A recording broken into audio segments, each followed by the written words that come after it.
നസീർ അസരി ആകാൻ വേണ്ടിയിട്ട് ഇറങ്ങിയ ആളാണ് പേരോട്. പേരോടിൻ്റെ പോയിന്റുകൾ എന്തൊക്കെയാണ്? ഒന്ന്, നമ്മൾ തീരുമാനിക്കണ്ട. എന്താ സൂക്ഷ്മത? എന്തിനാ നമ്മൾ വ്യക്തികളെ ചർച്ച ചെയ്യുന്നത്? വ്യക്തികൾ ആശയം പഠിപ്പിക്കുമ്പോൾ അവരെ ചർച്ച ചെയ്യേണ്ടി വരും. എന്തിനാ തബ്ബത്ത് യദാ അബീ ലഹബ് എന്ന് പറഞ്ഞത്? വ്യക്തിയല്ലേ അബൂ ലഹബ്? ഇബ്നു അബ്ദുൽ വഹാബ് വ്യക്തിയല്ലേ? പേരോട് വ്യക്തിയല്ലേ? ഉമർ മൗലവി വ്യക്തിയല്ലേ? വിഷലിപ്തമായ ആശയം പറയുമ്പോൾ അത് പറയേണ്ടി വരും. എന്നിട്ട് അതാ പറഞ്ഞു, നമ്മളെന്തിനാ പറയുന്നത്? വാഴക്കാട്ട് എന്തൊക്കെയാ പറഞ്ഞ് നിങ്ങൾ കേട്ടതാണല്ലോ. അതൊക്കെ കേട്ടു നോക്കൂ. ഇവിടെ BKF വരട്ടെ. വിഷയങ്ങളെയും പണ്ഡിതന്മാരെയും സമീപിക്കേണ്ടത്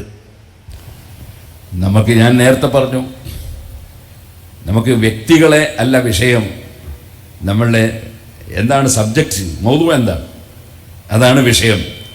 അപ്പോൾ ഒരു പണ്ഡിതൻ ആ പണ്ഡിതൻ്റെ ഗ്രന്ഥത്തിൽ തിരിച്ചും മറിച്ചും കാണും.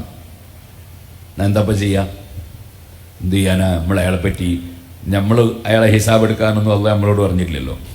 നമ്മളെ വിശ്വാസം റെഡിയാക്കാനല്ലേ പറഞ്ഞിട്ടുള്ളൂ. അയാളെ ഹിസാബ് എടുക്കേണ്ട ആവശ്യം നമുക്കെന്താ? അപ്പം നമുക്കെന്ത് വേണം? നമുക്ക് ശരി ഏതാണെന്ന് കണ്ടെത്തണം. ആ ശരി ഏതാണെന്ന് കണ്ടെത്താനുള്ള മാർഗം എന്താ? നമ്മുടെ മുൻഗാമികൾ പഠിപ്പിച്ച എന്താണോ മുൻഗാമികൾ ഇതിലും പഠിപ്പിച്ചിട്ടില്ലേ? നമ്മളെന്തിനാ പോകുന്നത്? അയാൾ എന്തോ ആയിക്കോട്ടെ, ആ ഫസ്റ്റ് സ്റ്റെപ്പ് കൊടുക്കുക. തൗബ ചെയ്തു എന്ന് പറയണല്ലോ. തൗബ ചെയ്താ പിന്നെ അത്തായിബിനല്ലേ? തൗബ ചെയ്താ പിന്നെ ആൾ ഉഷാറായല്ലോ. അതിന് ഓരോ സ്റ്റെപ്പ് ഇങ്ങനെ കൊണ്ടുവരാം. നമ്മളെന്തിനാ മൂപ്പരെ കുറ്റം പറയുന്നത്? മൂപ്പരങ്ങനെ പറഞ്ഞു അല്ലേന്ന് നമുക്കറിയോ? മൂപ്പരെ കുറിച്ച് ഞങ്ങളുടെ ഇമാമീങ്ങൾ പറഞ്ഞ നിലപാടുണ്ട്.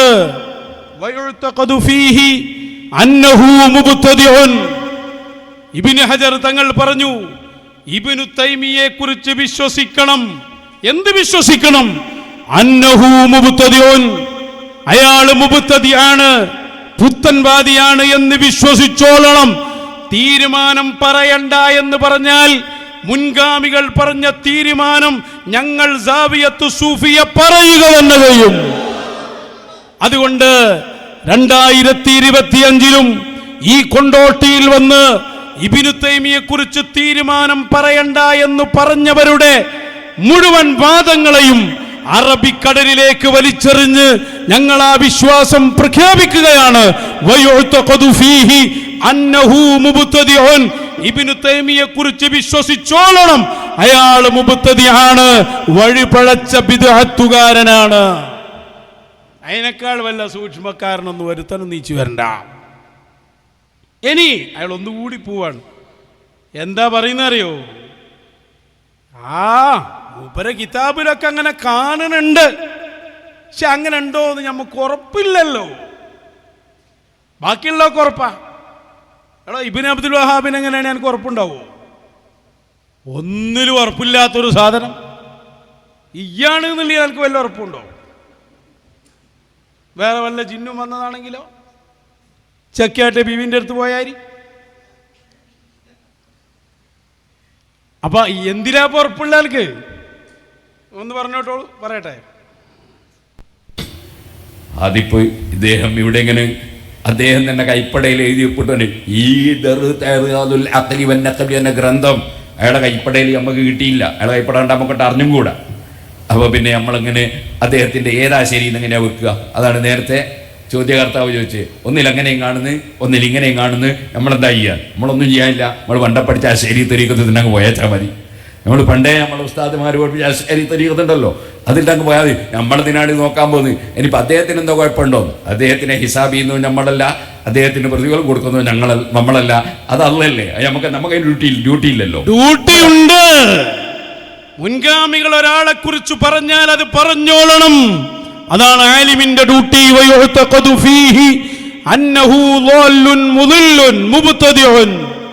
ഇബ്നു തൈമിയ്യ അങ്ങനെ നന്നാക്കാനൊന്നും മോനെ നടക്കൂലട്ടോ ഈ കാലത്തൊന്നും. അത് എവിടുന്നാ നീച്ചു വരുന്നത്? ലോല്ലുൻ വഴിപഴച്ചു, മുദില്ലുൻ വഴി പഴപ്പിച്ചു, മുബ്തദിയുൻ പുത്തൻവാദി, ഒബിയുൻ വിഡ്ഢി, ജാഹിലുൻ അറിവില്ലാത്തവൻ. അത് പറഞ്ഞോളണം. അതാണ് അഹ്ലുസുന്നയുടെ വിശ്വാസം. അതാണ് അഹ്ലുസുന്നയുടെ വിശ്വാസം. ഈ വിശ്വാസത്തിൽ നിന്ന് മാറ്റാൻ. എന്നിട്ട് അയാൾ പറയാ അയാളെ കിതാബിൽ തന്നെ രണ്ടും ഉണ്ടെങ്കിലോ അതാണോ പുത്തൻവാദിന്റെ ലക്ഷണം? അങ്ങനെയാണ് ഈ മുജാഹിദിനെ എന്ത് ചെയ്യും? ഒരേ വഹാബി ഒരു സ്ഥലത്തൊന്ന് പറയും, അതിനെതിരും പറയൂലേ?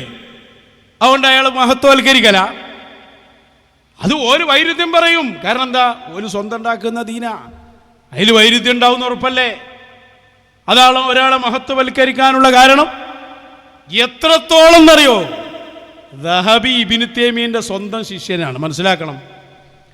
ദഹബി ഒരിക്കൽ പറഞ്ഞു, എൻ്റെ ഉസ്താദ് ഒരു ചൂടനാണ്. ചിലപ്പോൾ ചൂട് കയറിയിട്ട് അയാൾ ദേഷ്യം പിടിച്ച് എന്തൊക്കെയോ പറഞ്ഞു പോകും. ദഹബി അയാളെ വിശ്വാസക്കാരനുമാണ് പലതിലും. പക്ഷെ പേരോടിൻ്റെ അർത്ഥത്തിൽ പറയാ, ആണോ നമുക്കറിയില്ലല്ലോ ചൂടനാണ്. ചൂടനാന്ന് അനുഭവിച്ച ആളാണ് ഈ പറയുന്നത്. ഈ ചൂടനത് തിരിയില്ല. ഈ ചെക്കൻ മനസ്സിലാക്കേണ്ടതൊക്കെ. ദഹബി പറഞ്ഞതിനെ കുറിച്ച് ഇയാൾ പിന്നെ നന്നാക്കുക. എന്ത്? നമ്മളയാളെ കണ്ടില്ലല്ലോ, നമ്മളയാളോടൊപ്പം കാപ്പി കുടിച്ചില്ലല്ലോ. എന്തൊക്കെയാണ് ഇബ്നു തൈമിയ്യ നന്ദി AP സമസ്തയാണെന്നുള്ളത് മറക്കണ്ട.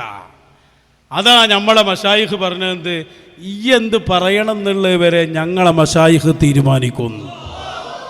ബോധത്തോടുകൂടി എന്നിട്ട് വിഷയം മാറ്റല്ലേ, പാണക്കാട്ടേക്ക് വണ്ടി തിരിക്കാന്നാ. പാണക്കാടിന്റെ മഹത്വത്തിലുണ്ട്.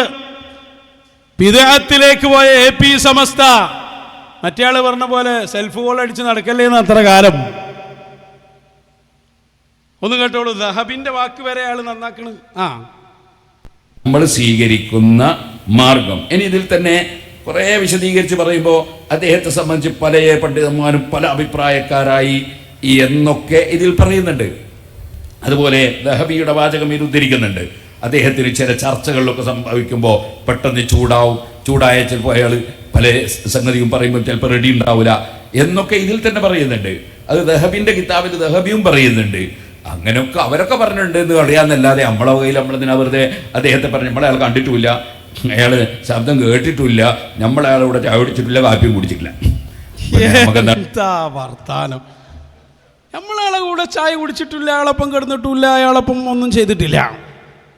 അതുകൊണ്ട് തന്നെ ഇനി അയാളെക്കുറിച്ച് ദഹബി എങ്ങനെ പറഞ്ഞിട്ടുണ്ട് ആർക്കറിയാം, അതൊന്നും ഉണ്ടാവില്ലേ, ഇതൊന്നും നമുക്ക് മനസ്സിലായിട്ടില്ല. ഇതൊക്കെ എടുത്ത ഉസൂലാണോ ഈ എടുത്തുകൊണ്ടിരുന്നത്?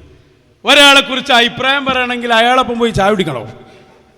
ഇനിയിപ്പോൾ ഇബ്നു അബ്ദുൽ വഹാബ് പയച്ചാളാന്ന് പറയണമെങ്കിൽ അയാൾ കബർന്ന് നീച്ചിട്ട് നമ്മളും ഇയാളും കൂടി കാപ്പി കുടിക്കണം.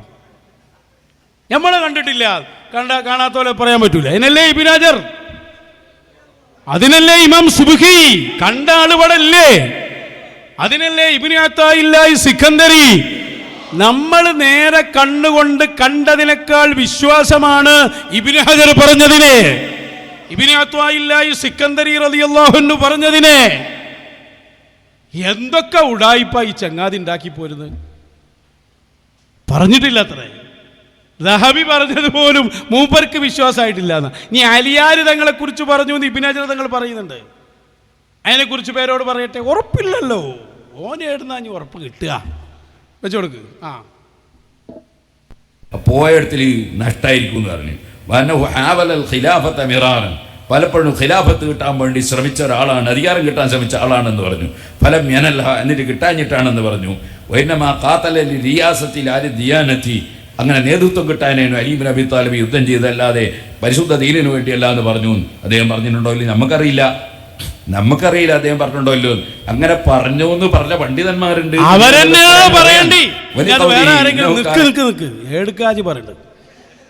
പാതിജി പറഞ്ഞ എന്താ ഈ പറഞ്ഞു വരുത്തുന്നുണ്ട്? നിങ്ങൾ ആലോചിച്ച് നോക്കി. സമൂഹത്തിന്റെ മുന്നിൽ വന്നിട്ട് വിടുകയാണ്. അങ്ങനെ പണ്ഡിതന്മാർ പറഞ്ഞിട്ടുണ്ട്, നമുക്കറിയില്ലല്ലോ. ഓലെന്നല്ലേ ഇത് പറഞ്ഞു തരേണ്ടത്? ഇബ്നു തൈമിയ്യയെ ന്യായീകരിക്കാൻ ഉലമാ പറഞ്ഞതിൽ ഉറപ്പില്ലത്രേ. ഇബ്നു തൈമിയ്യ പറഞ്ഞില്ലോ ഭയങ്കര ഉറപ്പാണ്, അതിലിഞ്ഞ് ഉറപ്പിന് മാറ്റമില്ല. തൗബ ഇത് പറഞ്ഞതിൽ ഭയങ്കര ഉറപ്പാണല്ലോ. എന്നാലേ ഉറപ്പിച്ച് ഞങ്ങൾ തരാം, ഇതൊക്കെ നിങ്ങളെ കൊണ്ട് തന്നെ ഉറപ്പിച്ചു തരാം. പണ്ട് ഞാൻ പെടുന്ന് കേൾപ്പിച്ചല്ലോ വായക്കാട്, അത് കേൾപ്പിച്ചതുകൊണ്ട് അവിടെ നിൽക്കട്ടെ. 3 വർഷം മുമ്പ് ഇതേ ബുഖാരി നടത്തിയ ആ ഫെസ്റ്റിൽ ഏതെങ്കിലും പറയട്ടെ, ഇബ്നു ഹജർ തങ്ങൾ എന്താ പറഞ്ഞത്, എന്താ അഹ്ലുസുന്നയുടെ നിലപാട്, ഇതൊക്കെ ഉള്ളതാണോ അല്ലതാണോ? ഈ ചങ്ങായിക്കൊന്ന് പഠിപ്പിച്ചു കൊടുക്ക്. വേഗം പറയും. വിഷയങ്ങൾ വിശദീകരിച്ചത് ഇബ്നു തൈമിയ്യയുടെ ആശയങ്ങൾ ഇബ്നു തൈമിയ്യയുടെ കിതാബുകളിലൂടെയും പിൻതലമുറക്കാരായ ശിഷ്യന്മാരുടെ വിലയിരുത്തലുകളിലൂടെയുമാണ് അവരെ എല്ലാവരും വിലയിരുത്താറുള്ളത്. ഇങ്ങനെയൊക്കെ ചില ആരെങ്കിലും പുകഴ്ത്തിയിട്ടുണ്ടെങ്കിൽ തന്നെ നേരത്തെ സൂചിപ്പിക്കപ്പെട്ടതുപോലെ 40 വയസ്സിൻ്റെ മുമ്പ് ഇത്തരം കുറേ സംഭവങ്ങൾ, അപകടകരമായ വാദങ്ങൾ ഉന്നയിക്കുന്നതിൻ്റെ മുമ്പുള്ള അവസ്ഥയിൽ പറഞ്ഞ വശങ്ങൾ നോക്കിയിട്ടാവാം അത്. ഒരു കാര്യം ഉറപ്പാണ്, ഇബ്നു തൈമിയ്യയുടെ പേരിൽ അറിയപ്പെടുന്ന ഒരുപാട് ആശയങ്ങൾ, സൂചിപ്പിക്കപ്പെട്ട പോലെ 60-ലധികം വിഷയങ്ങൾ പ്രമാണ നിരുദ്ധമാണ്, പൂർവികരായ സലഫു സ്വാലിഹീങ്ങൾ പഠിപ്പിച്ചു തന്നതിനെതിരാണ്. ഇബ്നു തൈമിയ്യയുടെ അപകടകരമായ വിഷയങ്ങളിലും വിശ്വാസങ്ങളിലും സഹാബിമാർ, അസ്ഹാബുമാർ, നബി തങ്ങളുടെ അനുചരന്മാർ പോലും ഒഴിവായിട്ടില്ല. അല്ലാമ ഹിസ്നി റളിയല്ലാഹു അൻഹു പറഞ്ഞതായി കശ്ഫുൽ ദുനൂനിൽ ഉദ്ധരിക്കുന്നത് കാണാം. ഇബ്നു തൈമിയ്യയുടെ സിറാത്തുൽ മുസ്തഖീം, ഇഖ്തിലാ അല്ല, അസ്സിറാത്തുൽ മുസ്തഖീം എന്ന ഗ്രന്ഥത്തിൽ ഇബ്നു അബ്ബാസ് റളിയല്ലാഹു അൻഹുമയുടെ ഈമാനിനെയും അലി ഇബ്നു അബി ത്വാലിബ് റളിയല്ലാഹു അൻഹുവിൻ്റെ വിശ്വാസത്തെയും ചോദ്യം ചെയ്ത് ശരിയായ വിശ്വാസികളല്ല എന്നുവരെ പറഞ്ഞിട്ടുണ്ട് എന്ന വാദം. എത്ര വ്യക്തമായിട്ടാണ് ഒരു 3 വർഷം മുമ്പ് വരെ ഇത് പറയുന്നത്. ഈ ഒരു 3 വർഷം കൊണ്ട് നിങ്ങൾ എത്ര മാറി. ഇനി ഇയാൾക്ക് ഇത് പറയാൻ കഴിയില്ല. വെല്ലുവിളിക്കാൻ ഞാൻ വേലങ്കുളെന്ന് പറയട്ടെന്നാല് ആൾ പുറത്താവും. ഒരാൾക്ക് വേണ്ടി ഇവലിങ്ങനെ താങ്ങിക്കൊണ്ട് നടക്കുക. ആ നഈമൊക്കെ എന്തിനിരിക്കുക അവിടെ? അതാണ് ഞാൻ ചോദിച്ചത്. ദേശീയ നേതാവാണല്ലോ, മറ്റേ സംസ്ഥാന നേതാവും, രണ്ടാളും കൂടി കുത്തർന്നു കണ്ടാണ് ഇത് ഉണ്ടാക്കുന്നത്. എടുക്കാതെ എത്തിക്കണ്. അലി റളിയല്ലാഹു അൻഹു, അബ്ദുല്ലാഹി ഇബ്നു അബ്ബാസ്, ഈ മഹത്തുക്കൾക്കെതിരെ ഇബ്നു തൈമിയ്യ സംസാരിച്ചു എന്ന് അല്ലാമ ഹിസ്നിയുടെ ഗ്രന്ഥത്തിലുണ്ട് എന്ന് പറയുന്നാരാ? ഏലംകുളം സഖാഫിയാണ്. പേരോണ്ണോ? അത് ഉറപ്പില്ല. നമ്മളയാളെ കൂടെ ചായ കുടിച്ചിട്ടില്ലല്ലോ, പിന്നെങ്ങനെ അയാളെ വിശ്വാസമൊക്കെ നമുക്കറിയാൻ പറ്റുക? നമ്മളതിന് വിധി പറയേണ്ടതില്ലല്ലോ.